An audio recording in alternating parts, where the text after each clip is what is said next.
మరి Virat Kohli step out and goal ahead.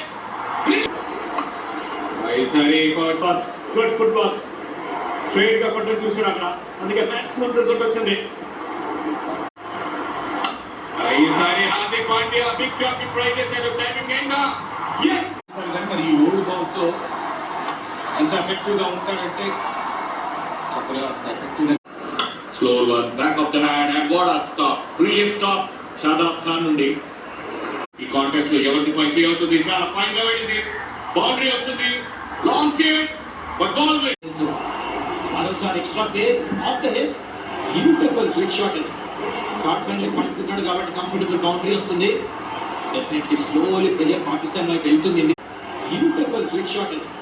Short friendly పడుతున్నాడు కాబట్టి కంఫర్టబుల్ బౌండరీ వస్తుంది. Definitely slowly pressure. ఒకే ఒక్క బౌండరీ చేస్తాడు తన బౌలింగ్ లో. అండ్ ఇక్కడ స్పీడ్ వరకు నవాజ్ బాల్ ఉంచడం. Good ball, good ball, good shot. ఈసారి ఫీల్డర్ ఉంటాడు. లాంగ్ బాల్ పార్ట్నర్షిప్ వికెట్ కోల్పోయిన తర్వాత ఎంత అద్భుతమైన పార్ట్నర్షిప్ నెలకొల్పారు వీళ్ళిద్దరు. 50 బాల్స్ 60 రన్స్, చాలా చాలా ఇంపార్టెంట్ నాక్ ఇది. ఇన్ఫాక్ట్ ఇది ఈసారి మరో boundary. Fantastic batting from king. Partnership wicket కోల్పోయిన తర్వాత ఎంత అద్భుతమైన పార్ట్నర్షిప్ నెలకొల్పారు వీళ్ళిద్దరు. 50 బాల్స్ ఇప్పుడు కూడా గెలిపించారు. Well played, sensible batting. Second